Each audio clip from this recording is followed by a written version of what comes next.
A BIM paralela, ou a BIM de Bolsonaro. Nomes dados ao aparelhamento da Agência Brasileira de Informações, que, sob comando do ex-diretor-geral Alexandre Ramagem, coletou informações de forma ilegal para beneficiar os interesses do ex-presidente Bolsonaro e dos aliados dele.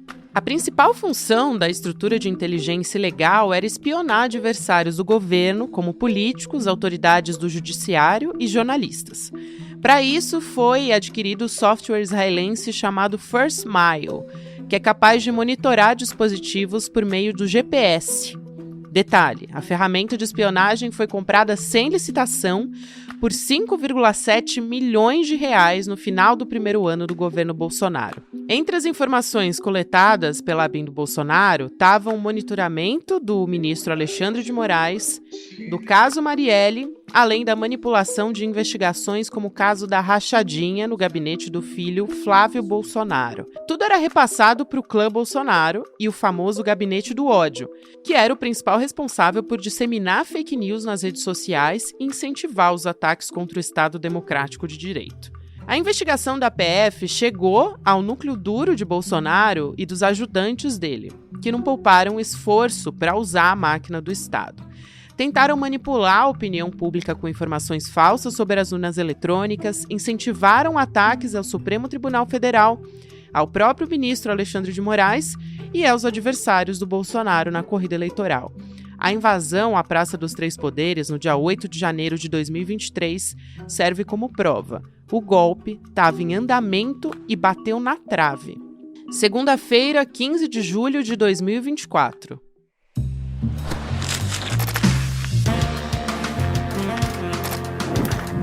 Olá, seja muito bem-vindo, seja muito bem-vinda. Eu sou a Gabriela Varela.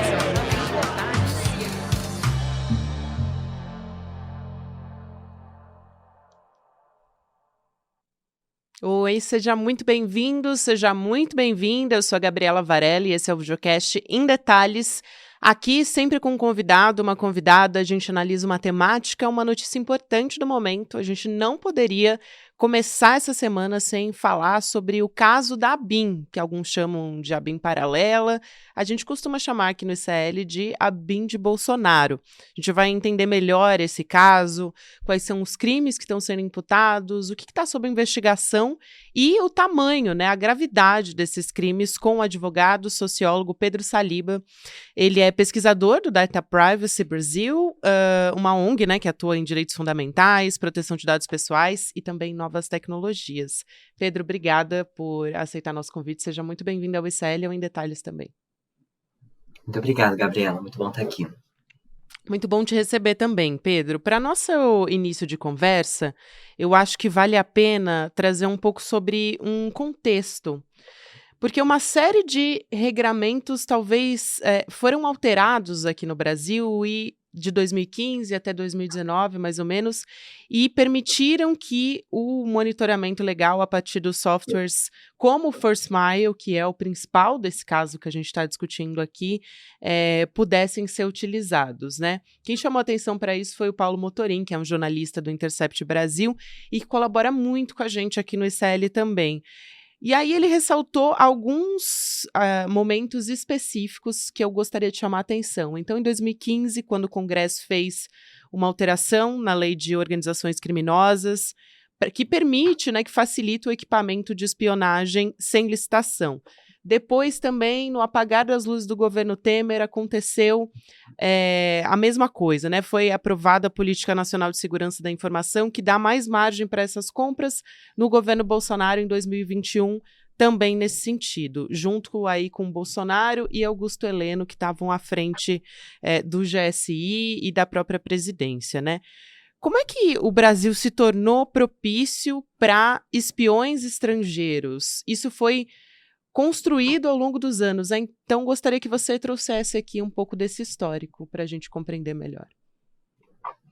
Essa é uma pergunta muito boa, porque ela lida não só com o desenvolvimento dessas tecnologias de vigilância, mas também com a própria formação do Estado brasileiro, especialmente desde a ditadura militar.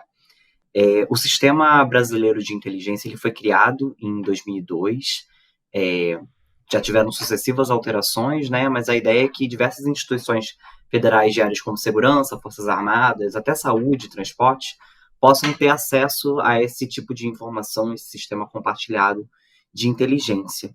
E quando você fala de espiões estrangeiros, na verdade, são empresas normalmente estrangeiras, né, que vendem esses sistemas, muitas delas, inclusive, empresas de Israel, que explora muito esse mercado de vulnerabilidades. E essas aquisições, elas são feitas de empresas estrangeiras, mas são utilizadas por órgãos públicos brasileiros.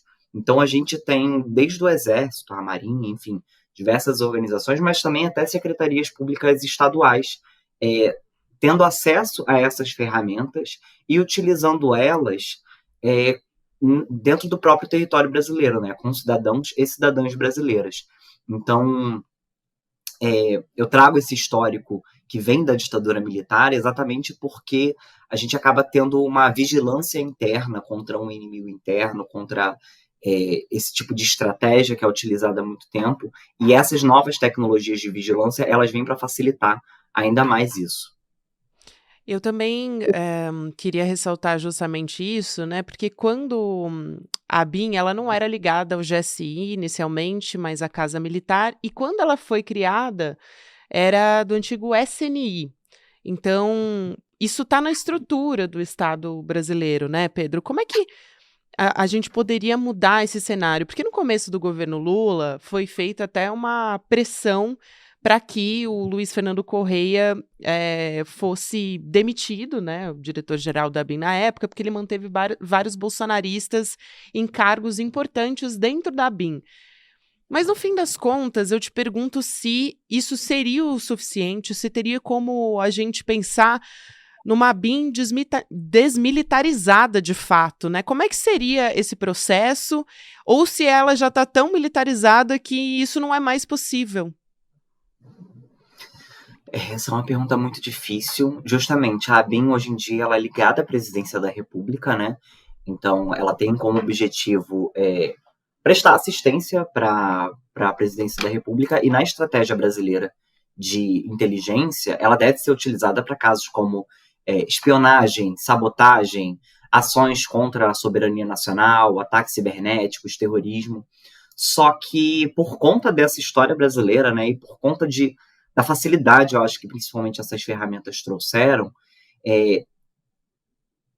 a inteligência ela acaba sendo utilizada de uma forma muito diferente. Então, se antes a gente tinha atividades de inteligência que precisavam de um esforço muito maior, até um esforço físico, né, de deslocamento. Então, se a gente pensar do grampo de telefones, quando você grampeava o telefone, você precisava de uma estrutura física naquela região daquele telefone para que você pudesse interceptar essas informações. Com essas novas ferramentas, é muito mais fácil de você fazer isso. Sobre a desmilitarização, eu acho que é um debate muito mais difícil, eu não consigo apontar algum caminho assim específico, mas é importante a gente dizer que isso é uma realidade e apontar justamente quais são as origens disso, né? Isso não veio de agora, isso não é... Claro que em alguns governos isso fica mais acentuado, mas isso faz parte da nossa história democrática e é justamente, eu acho que justamente esse debate das tecnologias de vigilância e desse desvirtuamento do que é inteligência para fins pessoais, para fins particulares, a gente começa a explorar muito mais essa questão da BIM, de como é que a gente consegue controlar, como é que a gente consegue fiscalizar esse tipo de atividade de inteligência. É muito bom isso, é muito importante isso que você traz. Eu também pergunto um pouco sobre, principalmente o First Mile, foi o que ficou mais conhecido. Eu acho importante a gente entender o funcionamento dele. E normalmente o que acontece é que se diz que esse serviço de monitoramento de celulares, né, ele é muito menosprezado, como se ele fosse menos grave, né, de ser utilizado. E na verdade não é isso. Então eu queria que você explicasse um pouco sobre como funciona esse sistema de espionagem, que foi utilizado principalmente para monitorar os celulares durante o governo Bolsonaro. Claro. Então, o First Mile, ele é uma ferramenta que ele explora uma vulnerabilidade de infraestrutura de telecomunicações. Então, nas telecomunicações, nas trocas, né, de ligações entre celulares, o que acontece é que as empresas elas precisam fazer um protocolo que é para que o chamado de uma chegue à outra e elas se entendam. E nesse protocolo tem uma questão de localizar onde é que está o celular a partir das antenas de telefonia. O First Mile, ele explora essa vulnerabilidade porque a troca dessa informação da localização ela é feita pelas empresas de telefonia para a finalidade exatamente de efetivar a comunicação, efetivar que um celular consiga se comunicar com o outro. Essa exploração, essa vulnerabilidade, ela é explorada para quê? Você envia esse protocolo para um celular específico e esse celular ele vai responder o protocolo como se ele estivesse recebendo uma ligação, como se ele estivesse entrando em contato com algum outro celular. E aí, sabendo de onde é a localização daquela pessoa, você consegue saber, não exatamente, mas você consegue saber de forma aproximada onde é que essa pessoa está. E quando minimizam o saber onde você está, é muito fácil, eu acho, das pessoas perceberem o quanto isso não é para ser minimizado, porque se você coloca um GPS em uma pessoa e você afunda, assim, uma pessoa interessada em saber da sua vida, consegue ver exatamente onde você está indo, quando você está indo, para onde, se você está indo para uma igreja, se você está indo para o trabalho, se você está indo para um sindicato, se você está indo para a casa de uma pessoa. E se você começa a juntar isso com outras pessoas, você consegue saber quem está se encontrando com quem, onde essas pessoas estão se encontrando, em qual horário elas estão se encontrando. Não é uma coisa que nós, pessoas de boa fé, a gente não vai se preocupar com isso de forma sistemática. A gente não vai passar uma tarde inteira verificando, monitorando, né, onde uma pessoa está indo ou deixando de ir. Mas quando a gente está falando de uma agência de inteligência, de que são pessoas, funcionários e funcionárias públicas, que são contratados e contratadas para ter essa função, para justamente monitorar esse tipo de coisa e criar inferências sobre por que essa pessoa está indo para esse lugar, a coisa muda de figura. Então, não é para a gente minimizar o rastreamento de GPS. Inclusive, existem empresas que usam a localização das pessoas, o padrão de deslocamento da pessoa, para fazer até uma identidade biométrica, ou seja, valeria tanto quanto uma digital, porque onde você anda, o seu deslocamento no território, ele é tão específico que dá para identificar uma pessoa só com isso. Então, eu acho que o First Mile, ele, por ser uma ferramenta que pode monitorar 10 mil pessoas e sendo utilizada para esse fim que a gente está vendo, acende um alerta muito grande a respeito desse tipo do uso desse tipo de dado. E tiveram outros softwares de espionagem também, né? A gente fala aqui do First Mile porque ele foi utilizado e está nesse relatório que teve queda do sigilo, então a gente teve acesso e aos poucos diversos detalhes a respeito disso estão aparecendo. Mas o governo Bolsonaro comprou também secretamente, por exemplo, e depois a imprensa teve acesso a isso, uma outra ferramenta de espionagem, a Augure, né? A BIM que comprou essa ferramenta. Então, isso foi descoberto por meio de documentos internos da agência que foram confirmados pelo Intercept, que é uma agência de jornalismo investigativo. Tem também o TCU bloqueando, não liberou a compra do Pegasus, que é um outro software. Então, eu queria que você falasse um pouco sobre esses outros softwares que ficaram mais conhecidos e que vieram à tona, e qual é o perigo deles, né? Essa é uma ótima questão, Gabriela, e é muito bom te falar com a audiência de vocês sobre isso, porque parece um mundo muito improvável de que esse tipo de ferramenta poderia ser utilizada contra mim. Eu vi que ontem se chamaram o Pedro Amaral, né, que é do Hiperhack, e a gente utilizou um estudo deles, né, que se chama Mercadores da Insegurança, no qual eles mostram que esse tipo de ferramenta está muito difundida não só nas altas esferas do Poder Executivo Federal, mas até mesmo secretarias de segurança pública estaduais têm acesso a esse tipo de ferramenta. Com base no estudo deles, a gente fez uma categorização. Então, a gente criou tipologias para tentar entender quais são as capacidades dessas ferramentas e como elas se diferenciam. E a gente chegou a algumas categorias, né, como, por exemplo, extração de informações de dispositivo, derrubada de chave criptográfica, extração de dispositivos em nuvem. Então, cada uma dessas ferramentas ela vai se adequar a uma necessidade exatamente desse mercado. Se tem alguém querendo invadir um dispositivo informático sem que aquela pessoa saiba, muito provavelmente vai ter alguma empresa tentando criar uma tecnologia que explore essa vulnerabilidade para justamente aferir lucro a partir disso. Então, é importante falar desse mercado exatamente porque quanto mais o governo compra esse tipo de ferramenta, você estimula ainda mais esse mercado.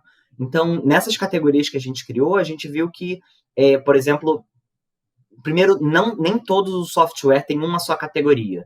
Então, as ferramentas elas têm mais de uma dessas categorias. E aí tem algumas que, por exemplo, é para extração de arquivos do dispositivo e quebra de chave criptográfica. Então, por exemplo, a polícia faz uma busca e apreensão, pega um celular, pega um computador, pega essa ferramenta e extrai os dispositivos, extrai as informações ali para, enfim, para fazer algum tipo de investigação. Mas a gente também tem casos no qual, por exemplo, o Pegasus, né, que você mencionou, que não chegou, que foi barrado pelo TCU, mas a questão do Pegasus é que ele invade o dispositivo e você consegue ter acesso a muitas informações dentro daquele dispositivo. Você consegue saber muitas coisas. Eu destaco também uma outra que se chama GI2, que é da Cognite, e ela consegue, por exemplo, fazer a localização do dispositivo com precisão, ela consegue ativar remotamente o microfone de um aparelho celular. Então, assim, claro, não é como se todas as pessoas fossem ser vigiadas, mas digamos que alguma pessoa ela sofre algum tipo de investigação e façam a busca e apreensão daquele dispositivo, e aí peguem todos os arquivos que tem no celular de uma pessoa. O risco de violação da privacidade da vida das pessoas é muito grande, porque no celular a gente não tem só, enfim, informação de trabalho. Muita gente tem um celular só e aí usa isso para trabalho, para vida privada, tem informações bancárias, tem informações da sua família. Então, não é um mundo distante que essa ideia de espionagem faz parecer muito que é um filme, né? Uma coisa meio de 007. A gente não está falando disso. A gente está falando do poder público pagando para que empresas tenham lucro, explorando vulnerabilidades dos celulares que a gente usa, dos computadores que a gente usa. Então, uma das pautas que a gente tem hoje é justamente a integridade dos dispositivos. Então, eu preciso que o Estado garanta a integridade do celular que eu estou usando. Eu preciso que o Estado se comprometa a não tentar invadir o meu dispositivo de forma ilícita. Eu acho importante a gente trazer aqui agora um pouco sobre essa operação que trouxe todos esses detalhes sobre essa chamada ABIN paralela, né? É uma fase da Operação Última Milha, a quarta fase, para ser bem específica aqui, que está investigando essa espionagem legal na ABIN. E a ideia é desarticular o que eles estão chamando de uma organização criminosa, né? A Polícia Federal está fazendo uma investigação por organização criminosa, diversas pessoas foram monitoradas, jornalistas, políticos, ministros, enfim, nos 3 poderes. Então, eu queria te perguntar o seguinte: ontem a gente teve 5 pessoas, até o momento, né? A gente está gravando na sexta-feira, dia 12. Então, a gente teve até o momento 5 pessoas presas, mandados de busca e apreensão, né? Prisão por conta disso. Um empresário, um ex-assessor da Secretaria de Comunicação Social do governo Bolsonaro, e além de agentes da PF e militar do Exército. Eu acho importante a gente perguntar, com todos esses esse conjunto de provas, né? Não vou nem dizer evidências aqui, vou dizer conjunto de provas. A gente sabe do envolvimento do ex-presidente Bolsonaro nesse caso, e mais ainda, a gente está falando da ABIN dentro do guarda-chuva do general Augusto Heleno, que era ministro do Bolsonaro. A gente pode esperar que eles sejam, em outras fases, atingidos também por essa operação da Polícia Federal, ou até, eventualmente, o indiciamento, porque a gente está falando aqui de um caso utilizando um aparato de espionagem ou de arapongagem que atinge diretamente o Estado brasileiro, né, contra as instituições, de fato, além das pessoas que eu citei aqui. Primeiro é importante destacar que a possibilidade desse tipo de coisa acontecer com o ex-presidente da República é pelo fato de que a ABIN ela é ligada à presidência da República. Mas a ABIN ela não é ligada à presidência da República na figura do presidente ou da presidenta. A gente está falando da presidência de uma instituição de Estado. Então, a ABIN ela não tem como objetivo investigar o que aquela pessoa que está ocupando o cargo no momento, ela acha que deve ser investigada. A ABIN ela está ali para a preservação da soberania nacional, para a defesa do Estado Democrático de Direito e para a dignidade da pessoa humana. Por isso que, inclusive, na estratégia brasileira nacional de inteligência, destacam questões como sabotagem, terrorismo, arma de destruição em massa, criminalidade organizada.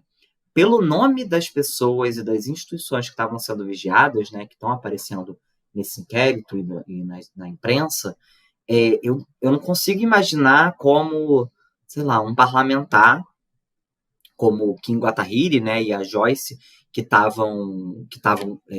parece que estavam sendo espionados. Eu não consigo imaginar como uma dessas pessoas, por exemplo, possa estar envolvida com questões de arma de destruição em massa ou terrorismo. Eu não consigo imaginar como jornalistas, como organizações da sociedade civil, como o Instituto Sou da Paz, ter algum tipo de ação contrária à soberania nacional. Então, parece muito evidente, pelo que está aparecendo, justamente um desvio da finalidade, que era, novamente, da presidência da República, da instituição nacional, com interesses ligados ao Estado brasileiro. Parece um desvio dessa finalidade para uma finalidade mais pessoalizada, de desavenças, de questões que estavam acontecendo, de críticas à atuação de um governo específico. Então, realmente, a gente tem que ver o andar da carruagem, né, como é que como é que essa investigação ela vai se desdobrar, inclusive judicialmente, mas existem fortes indícios de que tem essa ligação entre o desvio da finalidade e esse tipo de uso dessas ferramentas de vigilância para espionagem ao governo que estava ligado à presidência da República à época.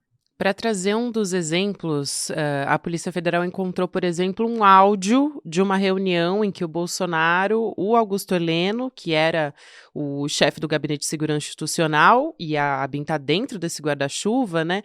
E o ex-chefe da ABIN, o Alexandre Ramagem, que foi alvo dessa fase da operação, eles estavam discutindo um plano para anular um inquérito que atingia diretamente o Flávio Bolsonaro no caso das rachadinhas, que é um crime de peculato.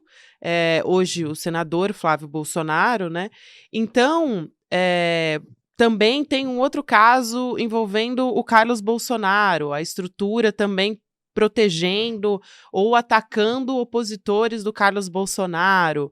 Tem provas também a respeito do Jair Renan, que era alvo de um inquérito pela suspeita de tráfico de influência. Então, todos esses casos atingem diretamente os filhos do Jair Bolsonaro, né? Estão ligados diretamente à família Bolsonaro. Então, acho importante aqui trazer esse conjunto de informações que foram levantados e que estão sendo investigados nessa operação. Até o momento também, para a gente trazer aqui, a gente tem os principais delitos que estão sob investigação, né? Associação criminosa, interceptação ilegal, invasão de dispositivos eletrônicos, lavagem de dinheiro e corrupção passiva.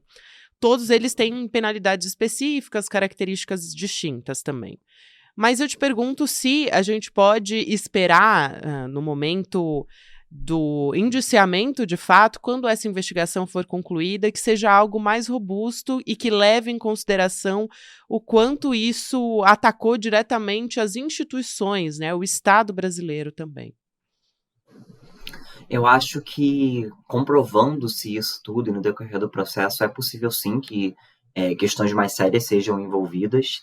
E eu achei muito bom, Gabriela, você ter comentado sobre essa questão mesmo da legalidade, porque atualmente a gente vive num vácuo legislativo sobre esse tipo de ferramenta, né? Claro que a gente tem os direitos constitucionais, a gente tem até a Lei Geral de Proteção de Dados, que garante minimamente algum arcabouço jurídico, lei de interceptações telefônicas, mas justamente o desenvolvimento dessas novas tecnologias de vigilância e o sistema brasileiro de inteligência, todas as modificações que aconteceram no meio desse tempo, foram muito maiores, então foi muito mais tecnologia de ferramenta de vigilância sendo adquirida e muito mais potentes, né, muito mais eficientes, sem uma legislação específica que tratasse sobre isso. Hoje a gente tem a Comissão Mista de Controle das Atividades de Inteligência, que supostamente deveria estar investigando esse tipo de situação, deveria estar fiscalizando esse tipo de aquisição e uso dessas ferramentas, mas a presidência dessa comissão era justamente do Ramagem durante muitos anos. E ela pouco se encontrou, poucas foram os debates efetivos a respeito de como controlar o Estado, de quais os limites, de quais as salvaguardas que a gente precisa para isso. Então, esse caso ele está escancarando tudo isso e principalmente mostrando como esse tipo de ferramenta de vigilância ela pode minar a democracia por dentro. Se você tem a presidência da República, no governo do ex-presidente Bolsonaro, trazendo essas informações, colhendo essas informações e tratando esses dados de opositores e opositoras políticas para benefício próprio, sem estar dentro daquele escopo do que seria de fato a atividade da inteligência, da Estratégia Nacional de Inteligência do Brasil, a gente tem um caso muito evidente sobre como o desenvolvimento dessas tecnologias, na verdade, pode ruir a democracia a partir dos seus próprios pilares. Importantíssima essa sua fala. Quero te agradecer muito, Pedro. Foi um prazer te conhecer. O Pedro Saliba é advogado, sociólogo, pesquisador do Data Privacy Brasil, que é uma ONG que atua principalmente na proteção de dados individuais, então pessoais, né? Eu quero agradecer pelo seu trabalho também, importantíssimo para a gente aqui. Um abraço e até uma próxima. Muito obrigado. Tchau. Até mais. Gente, antes de encerrar aqui, a gente começa essa semana trazendo uma ótima notícia para você a respeito do empreendedor mestre. Você que foi no Despertar Empreendedor, ou que não foi também, mas você sabe como é que foi esse nosso evento. Muita gente conversou com a gente pedindo para a gente abrir uma nova turma, né? O pessoal da nossa comunidade, para a gente ter uma formação empreendedora disruptiva. Então, esse é um curso inédito no Brasil, porque é uma turma nova. A gente vai ter aulas de ciência, métodos comprovados, especialistas também para falar sobre marketing, finanças, competências para alavancar o seu negócio. Então, essa é a segunda turma, essa nova fase do Empreendedor Mestre que vem aí. A gente quer convidar você que está me assistindo agora para assistir essa aula inaugural. Então, essa primeira aula é gratuita, você pode acessar em indetalhesicl.com.br para fazer essa primeira aula, que vai ser online também, no dia 28 de julho, às 8 horas da noite, vai ser um domingo, mas para você poder acompanhar essa aula, você precisa fazer a sua inscrição. Então, se você também gosta do nosso programa, se você assiste o Em Detalhes, dá uma fortalecida e se inscreve para fazer a aula por meio do nosso link que está aqui na descrição, em detalhesicl.com.br. Fica o convite aí para você e não perde essa oportunidade, porque a gente está abrindo essa turma nova agora e o curso promete, tá? Vocês sabem, né, que o Eduardo Morena não brinca em serviço quando ele traz novidades no curso, então fica a dica para você. Lembrando, nessa semana que está começando, a gente tem Em Detalhes às 10h30 da manhã, depois tem Mercado Investimentos, Rolê ICL e aí 6 horas da noite tem ICL Notícias, segunda edição. Então, para você que não conseguiu acompanhar também aqui ao vivo no YouTube, você pode nos acompanhar em qualquer momento do seu dia nas plataformas de áudio. Obrigada e até amanhã. Se você se interessa pelo tema empreendedorismo, mas está assustado com esse monte de guru de internet que diz que você vai ficar rico da noite para o dia com um monte de fórmula mágica, você está certo de estar desconfiado. Empreendedorismo se aprende com ciência, método e com professores que são conceituados, que sabem do que estão falando. Professores das universidades, professores das faculdades, conceituadas. E foi isso que a gente fez em fevereiro, lançando o nosso programa Empreendedor Mestre, um programa de formação em empreendedorismo e negócios. Milhares de pessoas entraram na primeira turma e não só aprenderam com todos esses professores e professoras, mas hoje fazem parte de uma comunidade de negócios que fazem negócios entre si e aprendem junto sobre esse tema tão interessante. A gente vai lançar agora a segunda turma desse programa de formação em empreendedorismo. E a aula inaugural vai ser dia 28 de julho, um domingo às 8 horas da noite. Se inscreve, não perde essa aula não, que você vai ficar encantado como ficaram os milhares de alunos e alunas que se inscreveram na primeira turma. Um abraço e até lá!